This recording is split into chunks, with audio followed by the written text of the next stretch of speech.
también las venas pueden sangrar, es decir, se pueden romper. Pero en la circulación cerebral, a diferencia de la circulación enteroperitoneal, se forman cuando había varices esofágicas, varices gástricas por la hipertensión portal, en la circulación cerebral eso no sucede. ¿Sí? ¿Se acuerdan cuando veíamos edema? ¿Sí? Veíamos que, por ejemplo, la hipoalbuminemia generaba edema, porque la disminución de la presión oncótica dentro del vaso sanguíneo generaba la salida del líquido al extravascular, o sea, al intersticial, y generaba edema. Y si era una cavidad virtual como la cavidad pleural, la cavidad peritoneal o la cavidad pericárdica, pues generaba derrame. ¿Se acuerdan? En el cerebro, en la cavidad cerebral, eso no sucede. Cuando un paciente tiene hipoalbuminemia no es que haga edema cerebral. ¿Sí se entiende? Y esto es porque la circulación cerebral tiene una barrera. ¿Y esta barrera cómo se llama? Barrera hematoencefálica, que es una red de vasos especializados que solamente permiten la entrada de pequeñas moléculas que pueden generar cambios.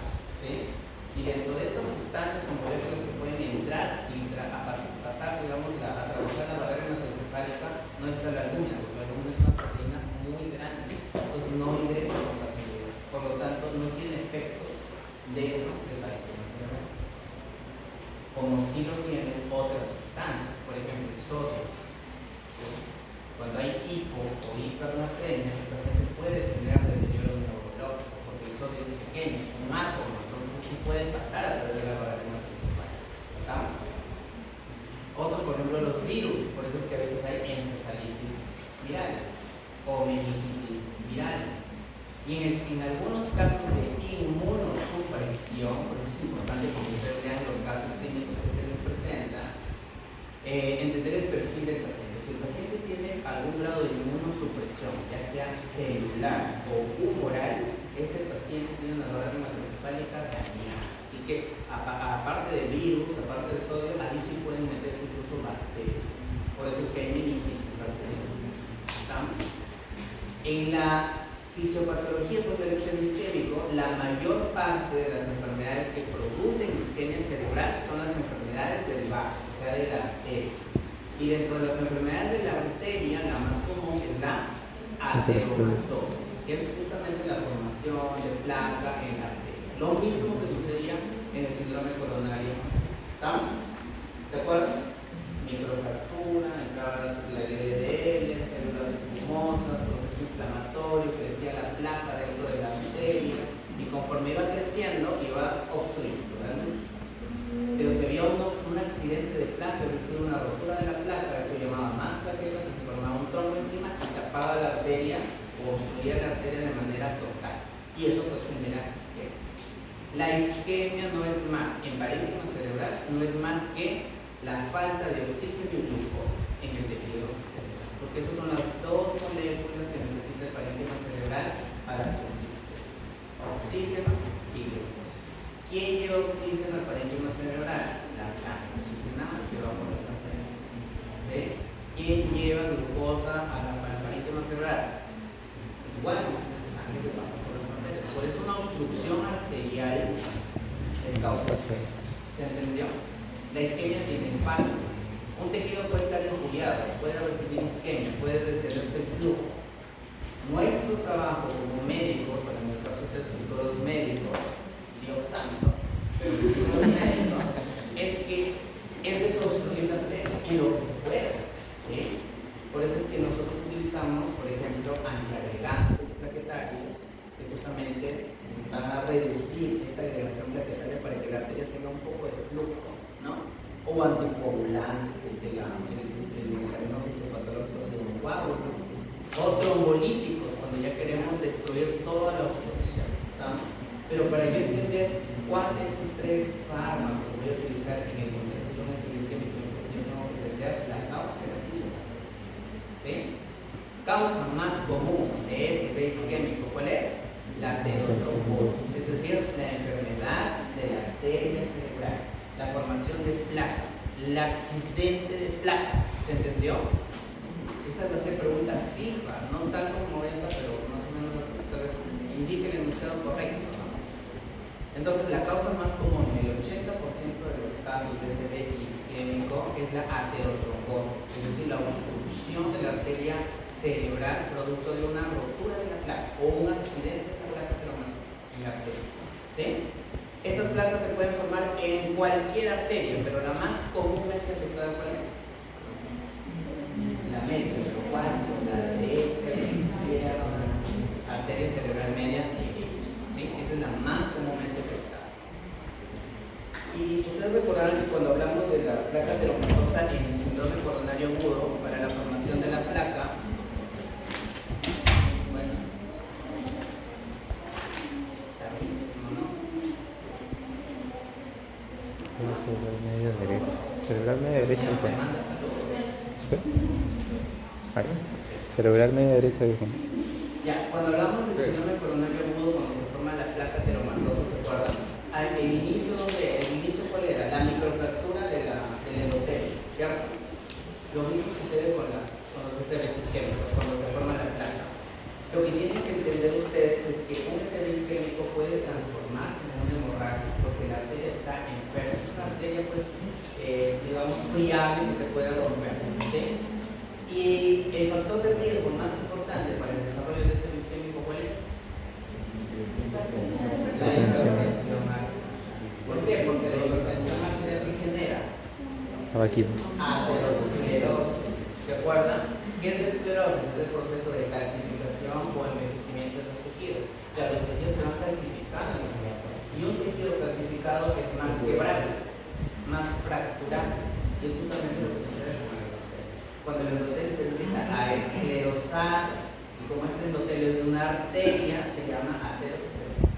La aterosclerosis es el factor de riesgo, pero la enfermedad que la produce es la hipertensión arterial. Entonces, lo más común que ustedes van a ver en pacientes con SB isquémico es que es varón, que es mayor de 40 años y que es hipertenso. Esos son los tres factores de riesgo que comúnmente acompañan a casi todos los SB isquémicos. Si ustedes han ido por la emergencia o han visto que existen delitos neurológicos, los SB isquémicos son más comunes en varones. ¿No? En varones adultos mayores y que son hipertensos. ¿Estamos?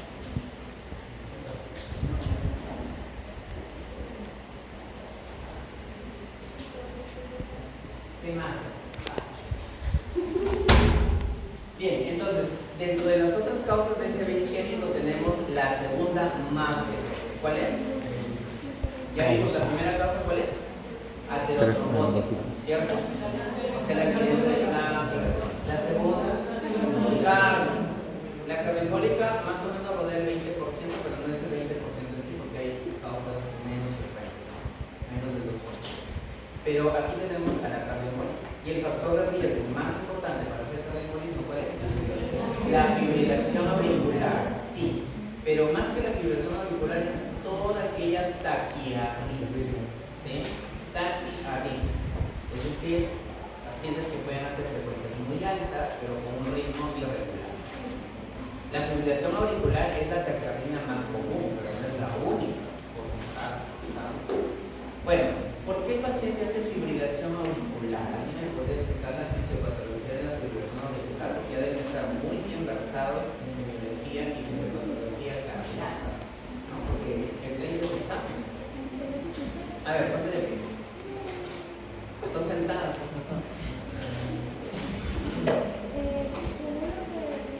A ver, silencio para escuchar a su compañera. Pero habla fuerte, porque se nos pasa. La cosa más común era la estenosis mitral, debido a que no hay todavía una construcción de que se va a restaurar el grosor, entonces no va a haber fibrilación mitral, por lo cual habría un uso de esfuerzo de esta, hay unas presiones que causaría esta fibrilación. Algo así. Y él lo tiene en su cerebro, no lo puede expresar, pero más o menos tiene la idea.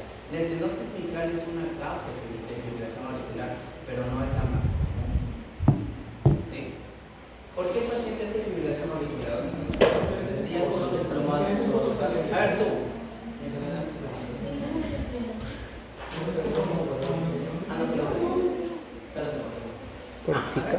Ya, es que en la fibrilación auricular lo que pasa es que lo común es en el sistema de conducción eléctrico que venga del nodo sinusal, nodo auricular, el NX y se va por la rama, ¿no? Pero en la fibrilación auricular, debido a alguna enfermedad, esto causa alteraciones y hay otro foco eléctrico. O sea, lo que estás tratando de decir que la fibrilación auricular el problema es el nodo sinusal. No, cualquier otro. O sea, la conducción eléctrica ya no va a partir del nodo sinusal, que es lo común, sino va a haber múltiples focos o parte de otro. Por eso, Lo que no causa el nodo sinusal y quedan otros focos. Okay, su compañero postula que la causa de fibrilación auricular puede ser una enfermedad de nodo sinusal, que lo anula. Pero, escuchen, las dos causas, las dos participaciones de sus compañeros son excelentes. Claro, desde su forma de ellos, cómo lo expresan, ¿no? Pero sí entiendo la idea, y son causas muy buenas, pero el problema es que no son las más frecuentes, ¿sí? Ellos se van por lo más raro, lo más extraño, y ahí es donde se equivocan en el examen, porque en el examen les preguntamos lo más común, pero no está mal, está bien. Su compañero menciona que una enfermedad del sistema de conducción cardíaca puede generar fibrilación auricular. Sí. Un paciente con estenosis mitral puede hacer fibrilación auricular. Sí. ¿Estamos? Pero el común denominador de la fibrilación para que haya fibrilación auricular es una alteración anatómica. La pregunta es, ¿cuál es? ¿Alguien sabe? Eso les he preguntado, pero ¿cuántos ciclos de 5 ciclos? ¿Alguien sabe cuál es la alteración anatómica cardíaca base para la génesis de la fibrilación auricular? ¿De qué? Dilatación de una arteria, eso es un aneurisma. ¿Qué tendría que ver un aneurisma con? No. ¿Alguien? ¿Nadie? Bueno, entonces vamos a ver. Tenemos acá la aurícula derecha, acá tenemos la aurícula izquierda. Muy bien, ahí tenemos el corazón con sus 4 cavidades. ¿Sí se ubican? ¿Sí? Bien. Como mencionaba su compañero, el sistema de conducción cardíaca tiene el nodo sinusal, el nodo auriculoventricular, pero lo que falta mencionar es que tenemos 3 haces, ¿no? Que conducen esta despolarización desde el nodo sinusal al nodo auriculoventricular, ¿sí? Son 3, 2 que van directamente al nodo auriculoventricular y otro que va a la aurícula izquierda. Porque ¿dónde se ubica el nodo sinusal? En la aurícula. Entonces la aurícula izquierda se queda abandonada, entonces va a necesitar un haz que le lleve esta información, este estímulo eléctrico para despolarizarla, porque ambas se tienen que despolarizar al mismo tiempo, ¿sí? Ahora, ¿qué sucedería, ¿sí? Si este haz termina despolarizando toda esta área de la aurícula izquierda? ¿Qué pasaría si esta aurícula fuera más grande? Las fibras musculares de la aurícula, recordarán que la aurícula no tiene muchas fibras musculares, ¿se acuerdan? La que tiene fibras musculares es el aurícula, pero la aurícula sí tiene, porque en algunos casos, por ejemplo en la falla cardíaca, hay un cuarto ruido justamente por la contracción auricular. O sea, sí hay músculo, pero no es mucho como en los ventrículos. Es decir, las células están juntas, ¿sí? Y por ende, pues se transmite la despolarización. ¿Qué pasaría si de lo que están juntas, la aurícula izquierda ahora se dilata? Las células musculares no van a tener contacto entre sí. Entonces el estímulo eléctrico se queda en una y no pasa a la otra. Entonces el daño anatómico, la alteración anatómica es la dilatación de la aurícula izquierda, que es el estenosis mitral. En la estenosis mitral, como hay un cierre, no se abre bien la válvula mitral, ¿qué sucede con la aurícula izquierda? Se llena de sangre, ¿y qué va a suceder con la aurícula izquierda? Se dilata. Y como se dilata, vamos a ver cómo es que llega la dilatación auricular. ¿Sí? Las valvulopatías mitrales, no solamente la estenosis, sino también la insuficiencia, también pueden generar fibrilación auricular. Pero la alteración anatómica, ¿cuál es? La dilatación de la aurícula izquierda. ¿Se entendió? Entonces, ¿qué quiere decir? Que esta despolarización del nodo sinusal va a despolarizar toda esta área de acá, ¿no? Pero esta área se queda sin despolarización y como el tejido cardíaco es autoexcitable, entonces lo que se va a generar son unos ectópicos de despolarización. ¿Sí? Los focos autómatas en ese sentido, porque son tejido excitable. ¿Ya? Entonces, cuando nosotros vemos en el electrocardiograma, ustedes no van a encontrar ningún sinusal, como mencionaron por ahí, no vamos a encontrar onda P. Lo que vamos a encontrar es un montón de ondas P, porque es onda P acá. Es una despolarización irregular. Y como de todas ellas tiene que sumarse, porque la despolarización que llega al nodo auriculoventricular es la que viene por acá, y la suma de todas estas de acá. Por lo tanto, va a haber momentos en que la contracción ventricular, la despolarización que llega al nodo auriculoventricular llegará al ventrículo, lo despolarizará, otras que demorará, otras que será más rápida, y ahí es donde encontramos el ritmo irregular. ¿Estamos? Entonces, acá en la génesis de la fibrilación auricular, ¿cuál es? Es la dilatación de la auricularidad. Quiere decir que si yo tengo un paciente con FA, cuando le hago un ecocardio, lo más probable es que encuentre dilatación de la aurícula izquierda.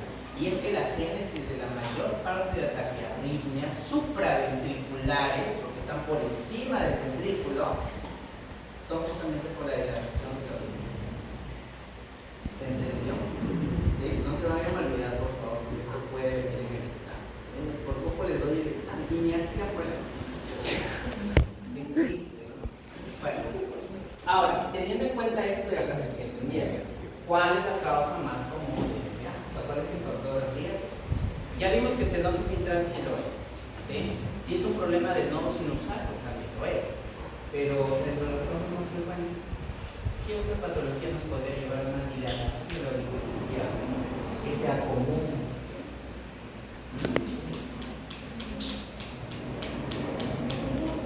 Críticos, ¿ah? Críticos. Y es tan fácil, porque lo hemos mencionado como 10 veces. Suficiencia aórtica. La hipertensión arterial, Ustedes van a ver, paciente, ¿es fibrilador? Sí. ¿Es hipertenso? Sí. Y van a ver siempre esa asociación de hipertensión con fibrilación auricular. Y lo mencionamos la vez pasada, cuando hablamos de falla cardíaca izquierda, ¿se acuerdan? Se supone que el ventrículo izquierdo se tiene que contraer para expulsar sangre durante la eyección hacia la aorta, ¿cierto? Y hemos dicho que para que los fluidos se muevan de una cavidad a otra cavidad, se mueven siempre y cuando la presión de inicio sea mayor a la presión final.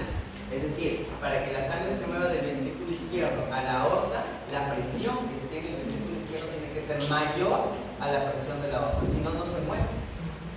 ¿Estamos? ¿Sí?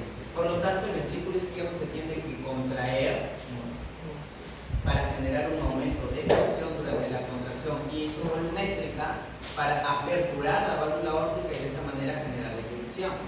¿Estamos? Pero ¿qué sucede en la hipertensión arterial? Hemos visto que en la hipertensión arterial el mecanismo fisiopatológico que genera toda esta desgracia es justamente el aumento de la resistencia vascular periférica por la aterosclerosis. ¿De acuerdo? Por eso es que los viejitos tienden a hacer hipertensión arterial. Porque como sus arterias ya no son flexibles, sino son rígidas, entonces la sangre cuando pasa a través de las arterias pues encuentra un poco más de resistencia, ya no pasa con facilidad. ¿Estamos? ¿Sí? Es como un tobogán flexible, con una manguera grande, puedes entrar y deslizarte sin dificultad. Pero si es un tobogán rígido, vas a encontrar más resistencia en algunas dobleces del tobogán, por decirlo así. Entonces, cuando hay aterosclerosis, hay aumento de resistencia vascular periférica. Y la presión de todas las arterias, si sumo la presión de todas sus arterias, la suma total es la presión de la aorta. Es decir, la presión que yo tengo en la aorta es la suma de presión de todas mis arterias. ¿Sí?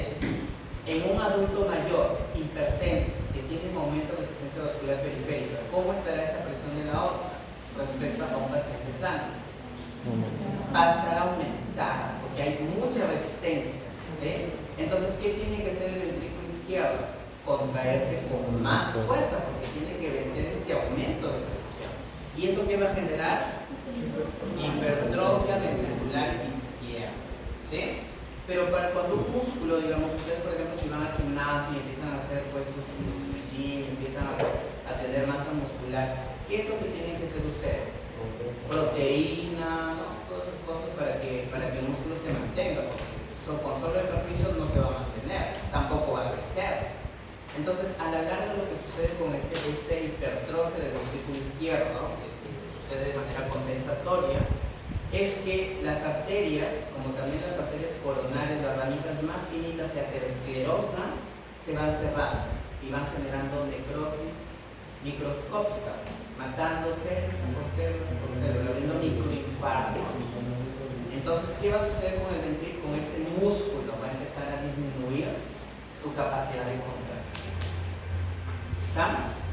Y si el ventrículo empieza a disminuir su capacidad de contracción, de lo que expulsaba 70 mililitros, ahora expulsará pues 50, haciendo que el volumen que quede después de la sístole, o sea, el volumen telesistólico, empiece a aumentar.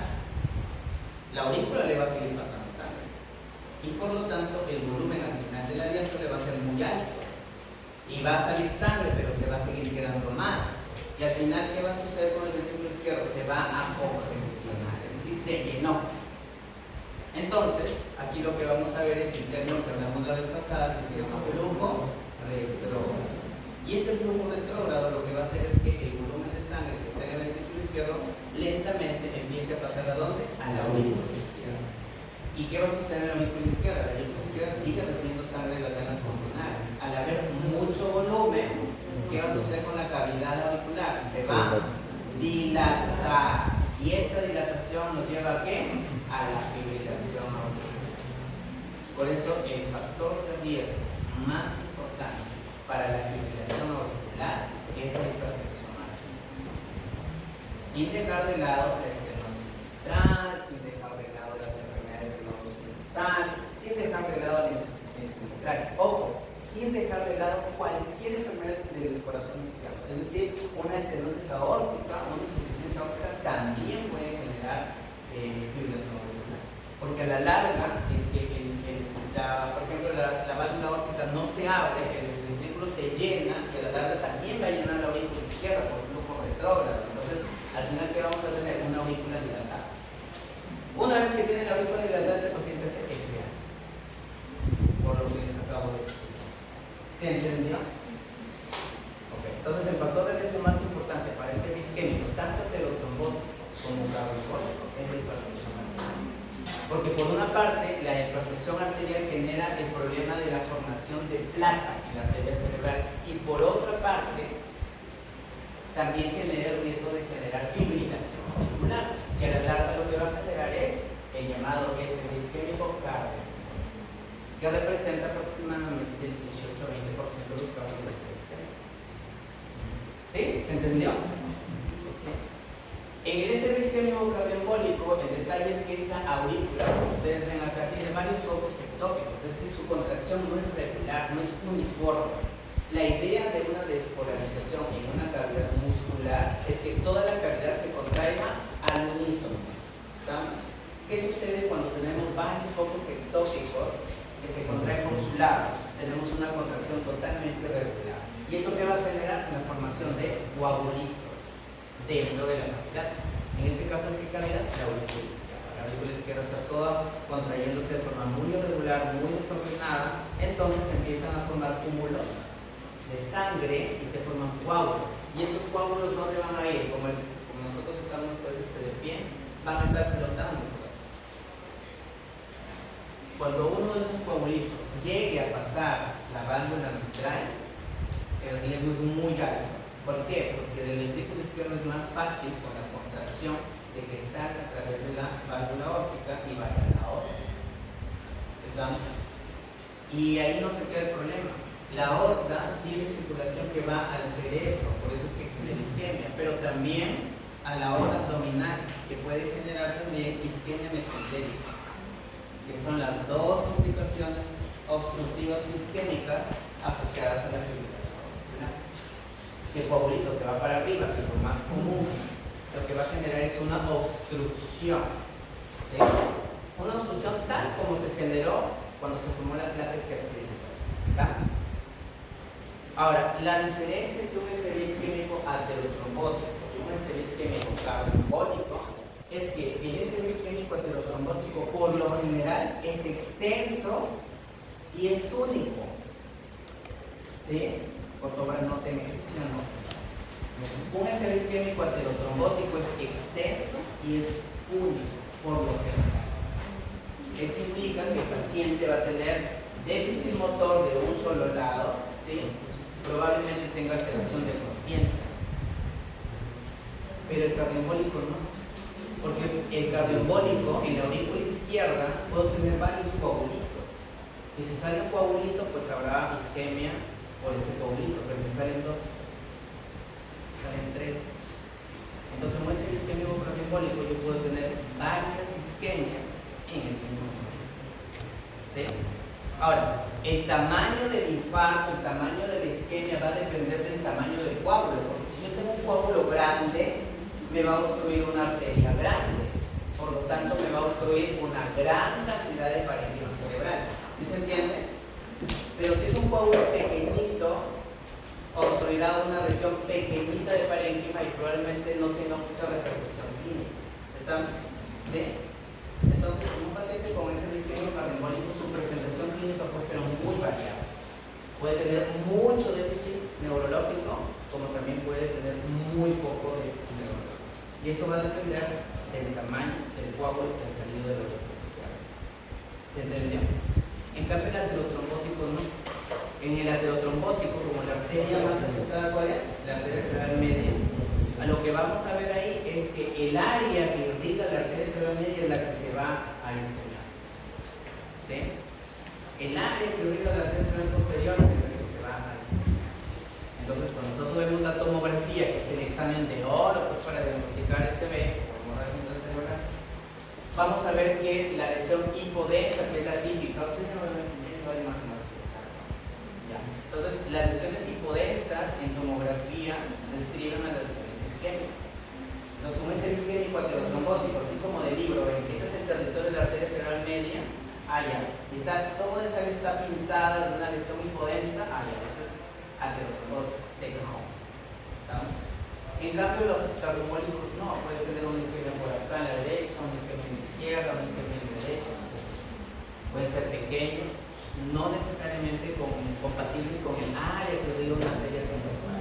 ¿Estamos? Entonces, hay que revisar, porque probablemente en el examen vengan imágenes, hay que revisar las áreas de irrigación cerebral, tanto de la arteria cerebral anterior, de la arteria cerebral media y de la arteria cerebral posterior. Y de las cerebelosas, la pica, la aica, que son las más fundadas. ¿Sí? La pica y la aica, que son arterias cerebelosas, dentro de las más importantes. Hay que ver las áreas.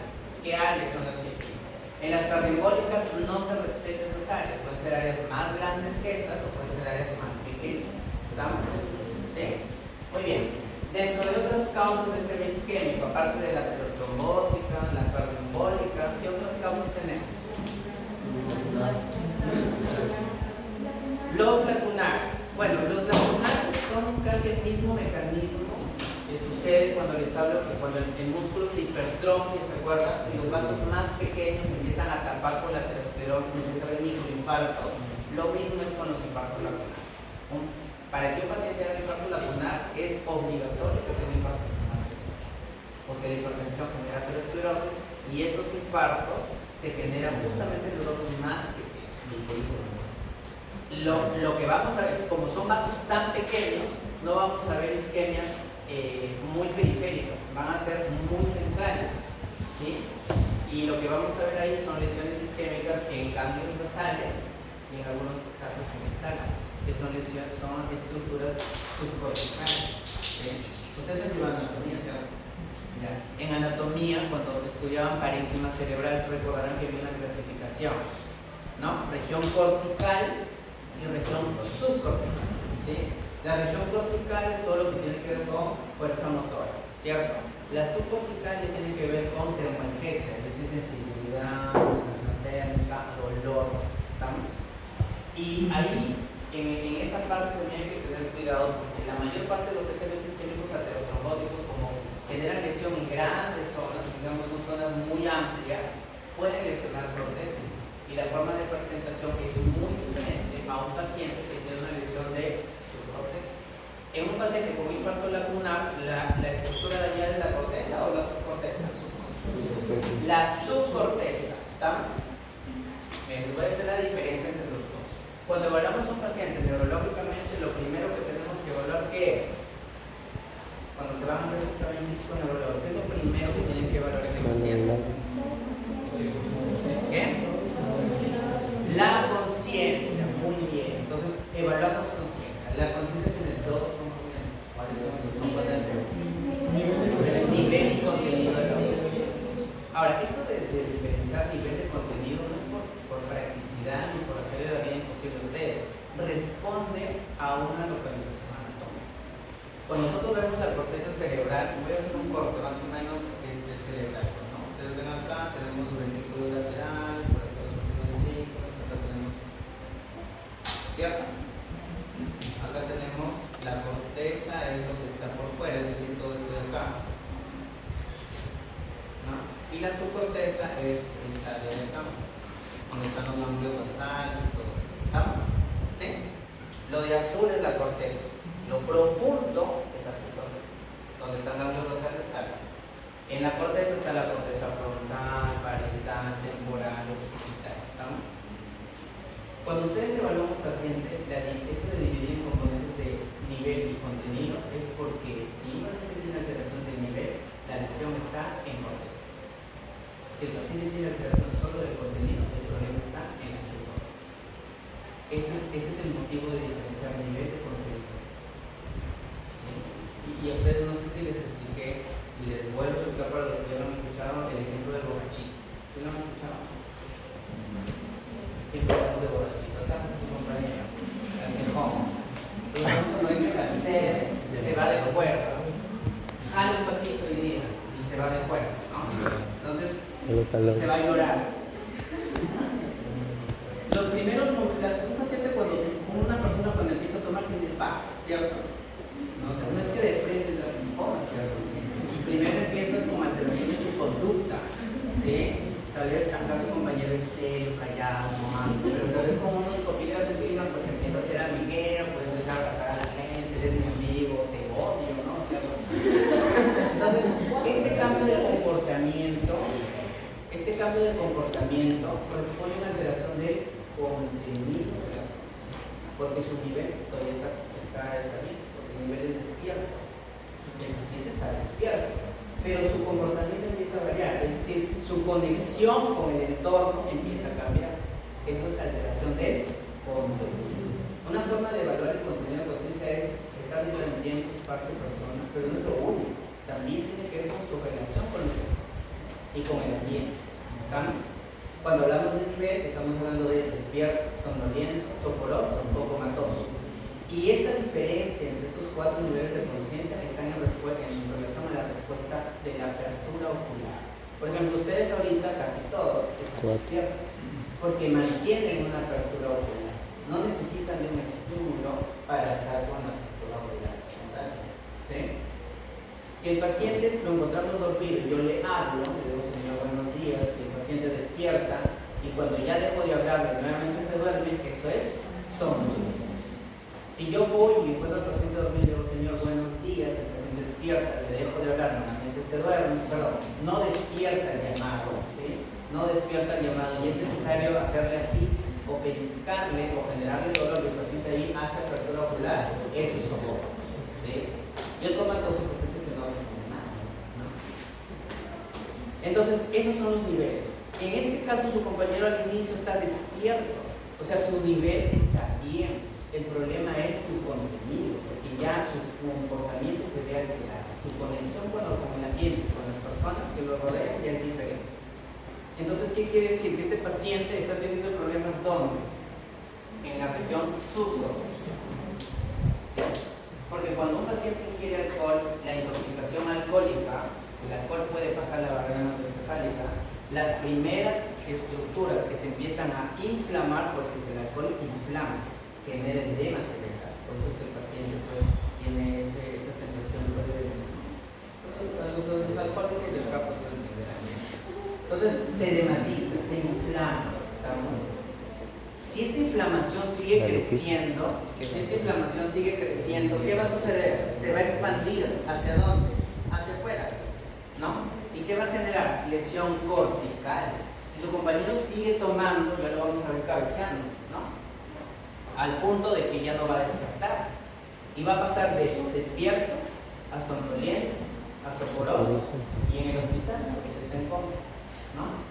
Porque sí tenemos pacientes con comas etílicos, sí hay, ¿sí? Entonces, esa transición de los 4 niveles se ve, pero en él, ¿qué ha primado desde el inicio? La alteración del contenido de la conciencia. Porque esto explica que la alteración del contenido de la conciencia, en este caso, empezado por una lesión subcortical. Es muy diferente que un paciente me llegue a la emergencia, por ejemplo, que de un momento a otro perdió la conciencia. Si el paciente de inicio pierde la conciencia, entonces el problema es al revés. El problema empezaba en la corteza. ¿Estamos?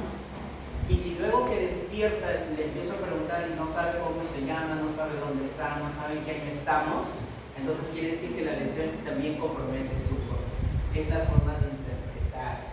¿Y por qué les digo esto? Porque en el examen puede ver así. Vamos suponiendo, paciente varón de tantos años llega a la emergencia, los familiares notan que de un momento a otro desconocen a los familiares, se empieza a orinar en la sala, ¿no? Empieza a jalar las cosas, un comportamiento inadecuado y lo traen a la emergencia. Entonces yo desde esa perspectiva digo, está despierto, no tiene alteración de nivel, no es una alteración cortical. Entonces, ¿qué debo pensar? Puede ser subcortical. ¿Sí? Si es varón, es mayor de 40 años y es hipertenso, una posibilidad es que es un infarto lateral. Y si ustedes ven en los infartos laterales, no prima la alteración de la conciencia, hay una prima la alteración del contenido de la conciencia y algún déficit motor que no es tan masivo como sucede en las lesiones corticales. Cuando nosotros tenemos un paciente que tiene un estrés isquémico, pero que compromete, por ejemplo, la arteria cerebral media, que es toda esta área de acá, el paciente va a tener déficit motor, definitivamente, porque la información motora viene de la corteza cerebral. Se defusa, ¿no? Se defusa a nivel medular y lleva la información al lado contralateral. Por lo tanto, un paciente que tiene una lesión en el área de la arteria cerebral media derecha, por ejemplo, va a tener déficit motor izquierdo. ¿Sí? Y el déficit motor va a depender, pues, la forma del déficit motor, la forma de presentación va a depender de la zona donde ¿estamos? Entonces, otra de las causas, aparte de las arteriotrombóticas, cardioembólicas, tenemos en el caso de los infartos lacunares, se separa porque es un caso especial, no siempre es sintomático. Ustedes pueden encontrar infartos lacunares en pacientes que no tienen ningún síntoma de dolor. Puede ser incluso asintomático. Incluso puede ser maquillaje, ¿no? Hacen una tomografía de rutina por otro problema y encuentran ahí las lesiones isquémicas. ¿Sí? No es algo necesariamente un síntoma, pero se comporta como un aterotrombótico, casi igual, porque al final hay una oclusión arterial debido a la aterosclerosis. ¿Sí? Pero sí acuérdense de una cosa: infarto lacunar es sinónimo de lesión subcortical, es sinónimo de paciente varón hipertenso. ¿Sí? La hipertensión arterial es crucial para diagnosticar infartos lacunales. Y en los infartos lacunales hay algunos síndromes, por ejemplo, los síndromes de Mann-Piel, en donde vemos lesiones, alteraciones motoras, pero que son muy puntuales. O sea, no es un déficit motor como una hemiparesia total, solamente déficit de mano, a veces es mano torpe, puede haber algunos problemas a ese nivel muy periféricos, porque son lesiones muy profundas. Cuando hay lesiones corticales, ahí sí vamos a encontrar parejas. ¿Sí? Y aquí hay que diferenciar dos cosas: paresia de plejía. ¿Cuál es la diferencia entre una paresia y una plejía? Y ahí recordamos una escala. ¿Cuál es la escala?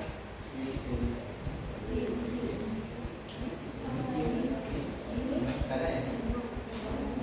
escala de daños. Para definir déficit motor usamos la escala de daños. ¿Sí?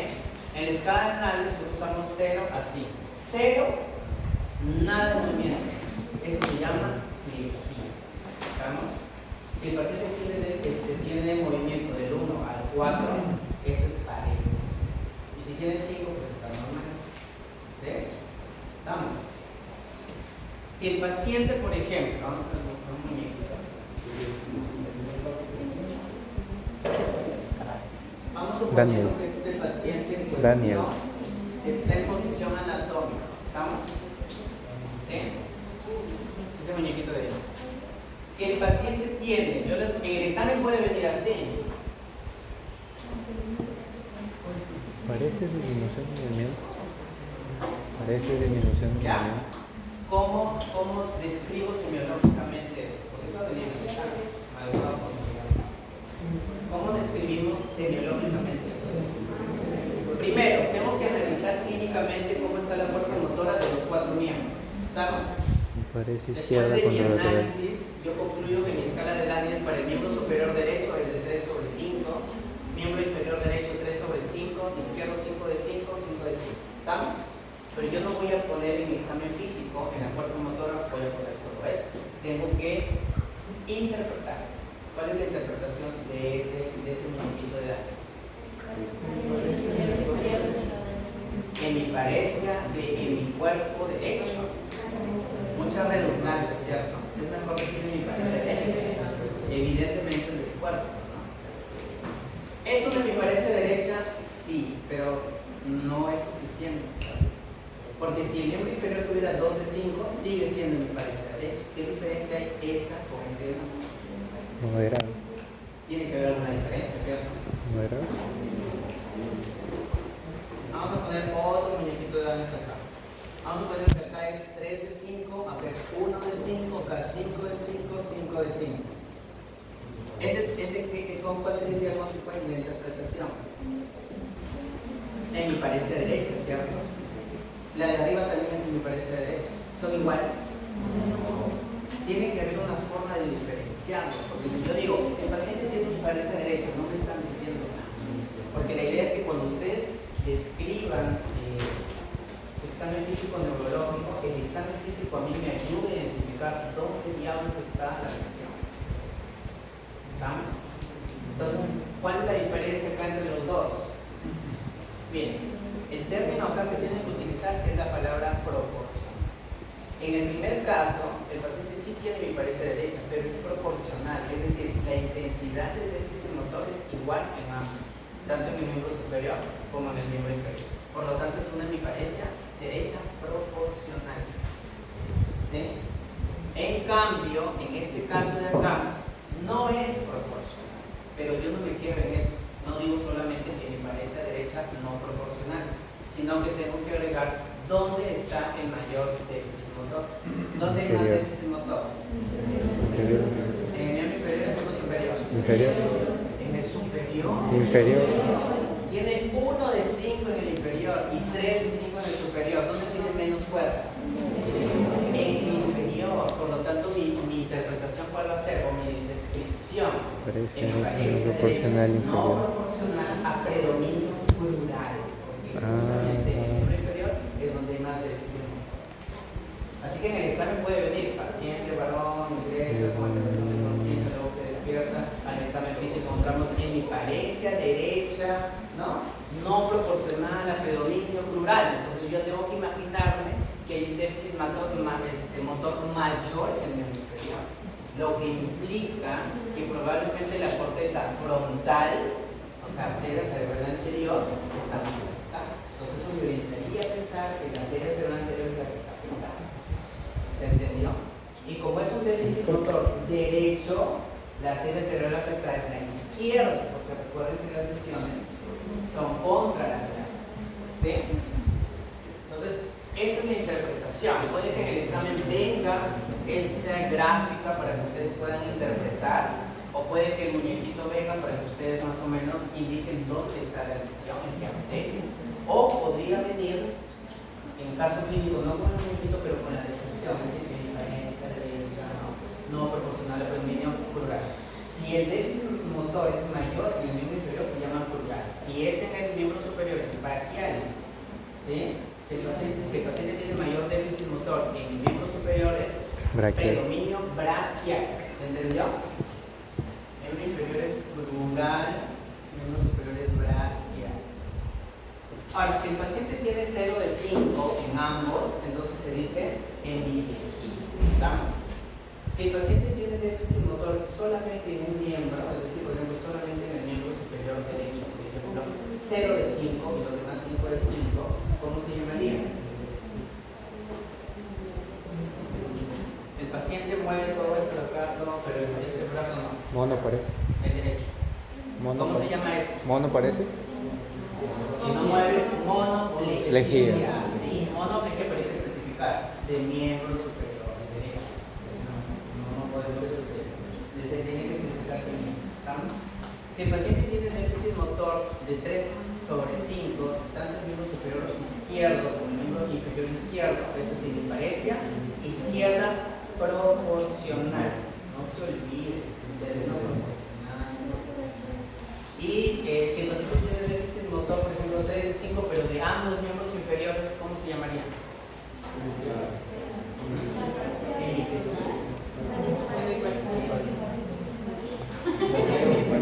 Es 0 de 5, la mitad. Acá estamos hablando que los dos miembros inferiores están con 3 de 5, 3 de 5, no 0 de 5, 3 de 5. ¿Qué es?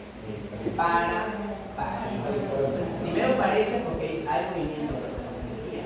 Parece. Los dos miembros inferiores es parece. Si son los 4 que están 0 de 5, cuadriplegia o tetraplegia. Pucha. ¿Ya? Y si el paciente tiene los dos miembros superiores con disminución de la fuerza, el término es dipares. Si no hay movimiento, diplegia. O sea, para parecer miembros inferiores. Di, el término del prefijo di es para miembros superiores. ¿Sí? Para los 4, tetra o 4. ¿Sí? Y para la mitad, m. Y para uno, no.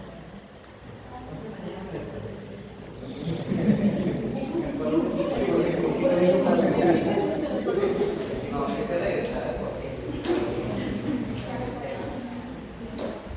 Bueno, esta terminología sí tienen que aprenderla porque en el caso clínico que se les ponga en el examen, casos clínicos de estos ustedes tienen que mentalmente hacerse su muñequito. Porque mentalmente yo me hago este muñequito y yo digo, este paciente tiene mi pareja derecha proporcional, por lo tanto la lesión está en el lado izquierdo. ¿Qué arteria cerebral, cuando se afecta y genera isquemia, genera hemiparesia derecha proporcional? Tiene que ser una arteria izquierda. De las tres, ¿cuál es la que produce proporcionalidad en isquemia? Arteria cerebral media. Entonces, arteria cerebral media izquierda. ¿Sí? ¿Se entendió? Las isquemias son lesiones que progresan al infarto, es decir, progresan a la necrosis. Así como los infartos agudos de miocardio. ¿Se acuerdan? Angina inestable, síndrome coronario agudo, síndrome isquémico coronario agudo, y luego el infarto. El infarto ya es cuando el tejido se murió, insalvable. ¿Sí? No se miren, se pueden salvar. ¿No? Entonces, si el tejido se muere, o sea, hablamos de necrosis, ya ese tejido se murió. Lo mismo sucede con el parénquima cerebral. Un paciente llega con ese isquémico, nuestro trabajo como médicos es, dependiendo, si tiene los criterios para poder desobstruir una arteria, en buena hora se desobstruye, se reperfunde y ese parénquima va a ser viable. ¿Sí? Pero en algunos casos no se puede hacer, por más que queramos. No se puede dar ninguna medicación para generar eso. Entonces, ese tejido que esté en isquemia está condenado a la necrosis. Y el parénquima cerebral es bien fregado, porque cuando el parénquima cerebral entra en necrosis, ese tejido se autoquiere y desaparece. Si ustedes tienen un paciente que es un isquémico, que no lo pueden reperfundir, que tiene necrosis, que le hacen una tomografía en 2 años, van a encontrar que esa zona de isquemia que tuvo ahora está ocupada por líquido cefalorraquídeo. Y esas lesiones que se ocupan de líquido cefalorraquídeo, que son post-isquemia, post-necrosis, tienen un nombre imagenológico. ¿Alguien sabe cuál es? ¿Cómo? ¿Cómo se llama aquella lesión imagenológica que ve esta ocupación de líquido cefalorraquídeo en las zonas de necrosis del parénquima cerebral? ¿No han llevado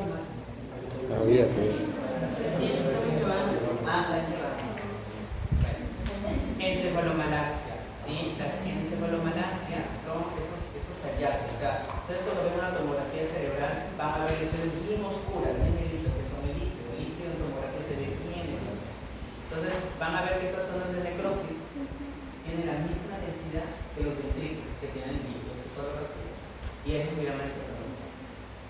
¿Sí? ¿Ya? Bien, y otro concepto que hay que entender para ya pasar a los casos, porque ya con esta teoría ya no creo que puedan entender más, es el síndrome de hipertensión endocrina. Entonces digamos, lo que tiene que ver el síndrome de hipertensión endocrina con isquémico. Efectivamente, como dice isquémico no tiene nada que ver, tiene que ver con la hemorragia intracerebral. Entonces hay una doctrina que se llama doctrina de Monroe-Kelly, ¿cierto? Nuestra cavidad craneana, a diferencia de las otras cavidades, por ejemplo la cavidad pleural, la cavidad abdominal, que tienen la capacidad de distenderse cuando hay aumento de líquido o de masa, la cavidad craneana no tiene esa capacidad, porque todo es cuerpo, ¿no? Entonces no hay esa posibilidad de distenderse. Entonces cualquier aumento de presión dentro de la cavidad craneana lo que va a generar es un empuje hacia por donde va a salir. Y el único huequito por donde va a salir es el agujero magno, ¿no? Donde están ¿qué? Estructuras vitales que los mantienen respirando y latiendo en este momento. El bulbo dentro del tronco principal. ¿Estamos? Entonces, si yo tengo un aumento de presión dentro de la cavidad craneana, mi principal problema, mi principal temor es que se llegue a lesionar el bulbo raquídeo. Felizmente el bulbo raquídeo es la parte más profunda del tronco encefálico, es decir, las primeras estructuras que se ven comprometidas por este aumento de presión intracraneana son ¿quién? El mesencéfalo, la protuberancia. Si la presión es lo suficientemente alta, puede llevar al cuello y generar paro cardiorrespiratorio y pulmonía. ¿Sí? Por eso cuando nosotros tenemos un paciente con hipertensión endocrinal, nuestro plan es siempre tratar de descomprimir. O sea, de disminuir la presión dentro de la cavidad craneana. Y es que la presión de la cavidad craneana depende de tres cosas. ¿De qué depende? Del volumen sanguíneo, es decir, del volumen de sangre de arterias y de venas. ¿Qué más? Del líquido cefalorraquídeo y del parénquima. ¿Sí? Depende de esos tres. Quiere decir que si uno de esos tres aumenta, la presión aumenta. Si hay un exceso de líquido cefalorraquídeo, eso se llama hidrocefalia. ¿El hidrocefalia puede generar hipertensión endocrina? Sí. Si el paciente tiene un tumor cerebral, el parénquima cerebral aumenta la presión. Y si una arteria se rompe, sangra, el volumen de sangre dentro de la cavidad craneana también aumenta. Entonces hay hipertensión endocrina. De esas tres, la que vamos a aplicar para el día de hoy es la del volumen de sangrado. Es decir, en una hemorragia intracerebral el volumen de sangrado está aumentado. ¿Sí? Ahora el problema es que como es la arteria y la arteria es un vaso que está sometido a presión, el sangrado es importante, va a estar sometido a presión. Y el problema es que va a haber compresión de estructuras adjacentes, dependiendo de la localización del sangrado. ¿Sí? Los sangrados pueden suceder en cualquier parte. Y en el PDF que les envíe en la parte final, ustedes pueden encontrar un score que se llama ICH Score, que tiene 5 parámetros que evalúan tanto aspectos clínicos como neurológicos. Cuando un paciente tiene una hemorragia intracerebral, nuestro peor temor es que haya hipertensión endocrinal y a la par se muera. Eso es lo primero que tienen que pensar cuando tienen un paciente con hipertensión endocrinal. Por lo tanto, lo que vamos a identificar en estos pacientes es que tan comprometida está la corteza cerebral por esta presión que se está generando. Por eso es que es importante calcular el puntaje según la escala de volumen de plasma, porque eso nos ayuda a más o menos identificar cómo está la conciencia. Porque recuerden qué parámetros se evalúan en la escala de volumen de plasma. Visual, verbal y motor. Apertura ocular, Respuesta verbal, con el entorno y los órganos. Entonces tiene que ver con conciencia. Muy bien, ¿qué más? La edad, porque una edad mayor de 80 años pues ya supone un riesgo mayor de hipertensión. Y el volumen, porque a mayor volumen, mayor hipertensión endocrinal, mayor riesgo de que se muera, ¿cierto? Por eso que ahí ustedes van a ver que un volumen mayor de 30 centímetros cúbicos supone mayor mortalidad, porque es un punto, ¿cierto? Y el sangrado, si es que es supratentorial, pues no sería tan riesgoso si es que es infratentorial. Estamos hablando de cerebelo y tronco encefálico. Si el sangrado se ubicara en el tronco encefálico o en el cerebelo, ese paciente se va a morir en cualquier momento, mucho más riesgoso. Por eso es que tiene un punto. Y ¿Y el otro cuál es? La invasión intravesicular. Quiere decir que aparte del líquido cefalorraquídeo que tiene, ahora se va a llenar de sangre. Por lo tanto, el total del líquido cefalorraquídeo va a ser mayor. Y eso va a generar aumento de volumen de sangre por la hemorragia y aumento de líquido cefalorraquídeo por esta invasión intravesicular. Por eso es que ahí se le da un punto. ¿Sí? Ustedes podrán ver que a partir de los 3 puntos la mortalidad llega más o menos al 72%. Lo que indica que un sangrado intracerebral no es bueno, se tiene que identificar precozmente. Entonces, hay diferencias entre un sangrado intracerebral y un isquémico. Y las diferencias radican en la hipertensión endotelial. ¿Cuáles son los síntomas o signos de la hipertensión endotelial? A ver.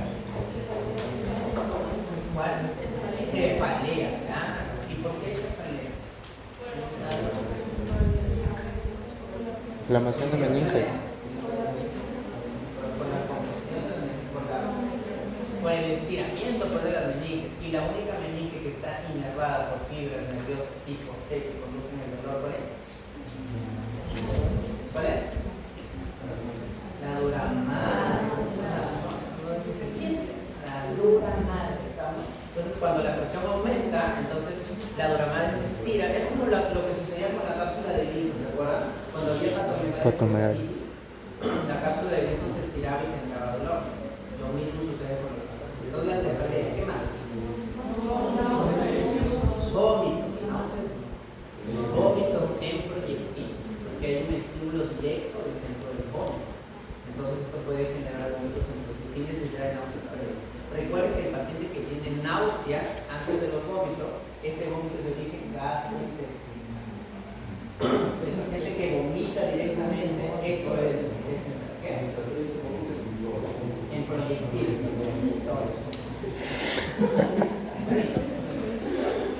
¿Qué otro síntoma? ¿Qué más? Cefalea, vómitos en proyectil, ¿qué más? Rigidez de nuca, no. La rigidez de nuca es el síndrome de irritación meninge. A ver, no confundamos. Si el paciente tiene síndrome de hipertensión endocrina pura, no vamos a encontrar rigidez de nuca. Pero si el síndrome de hipertensión endocrina es debido a, por ejemplo, una hemorragia subaracnoidea, donde hay irritación de la meninge por la sangre, pero ahí no es síndrome de hipertensión endocrina, es síndrome de hipertensión endocrina y síndrome meninge, los dos síndromes. Estamos hablando solamente de hipertensión endocrina. En una meningitis, por ejemplo, hay hipertensión endocrina porque la inflamación, el aumento de la permeabilidad vascular genera un exceso de líquido cefalorraquídeo, entonces aumenta la presión endocrina, por eso es hipertensión endocrina. Y como la meninge está inflamada, pues hay rigidez de nuca. ¿Sí? Cuando hablamos de hipertensión endocrina pura, ahí hay cefalea, hay vómitos en proyectil. ¿Qué más? Convulsión, porque se comprime el centro epileptogénico que está en la zona temporal y el paciente puede convulsionar. Si se comprime la zona cortical, ¿qué más va a haber? Alteración de conciencia. El paciente con hipertensión endocrina puede hacer convulsión. ¿Qué más? ¿Algo más? Sí. Nada más. Y el síndrome meninge, ¿no? Ahí sí ya pueden desarrollar rigidez de nuca, signos de Kerner, signos de resistencia, fiebre, ¿no? Porque es un proceso inflamatorio. La mayor parte de los síndromes meningios responde a un proceso de irritación meninge. Pero recuerden, un proceso inflamatorio no es sinónimo de infección. ¿Sí? Hay causas de irritación meninge infecciosa, sí, meningitis bacterianas, virales, fúngicas, parasitarias. Pero también hay meningitis asépticas, es decir, por ejemplo, en hemorragia subaracnoidea, en la que genera la inflamación de la meninge, que es la sangre, debido a ¿se entendió? ¿Sí? Ahora, alguien mencionó el NIS, que también creo que le he puesto en el PDF. El NIS es un score clínico, netamente. ¿Sí? Un score clínico, y les voy a pasar el link. En el link que les voy a pasar, ustedes pueden certificarse en NIS. Es la certificación a nivel internacional, existe en español, por si no saben. Entonces, el NIS es una certificación gratuita que se hace para todo tipo de profesional de la salud, aunque sea estudiante. Es decir, ustedes pueden aplicar para las NIS. Hay ellos les van a dar son 6 casos, ¿no? Y ustedes han visto que hay varios pasos. Y ahí les van a enseñar en video cómo evaluar cada caso. ¿Sí? Entonces, si tienen la oportunidad de hacerlo, lo hacen. Les ayudaría mucho porque en el examen puede venir esto de NIS.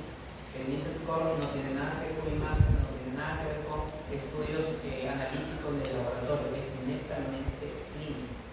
Por eso se ha incluido dentro de la parte. Es para ese isquémico, solamente para ese isquémico. Y se hace al ingreso, nada más. El ICH Score igual,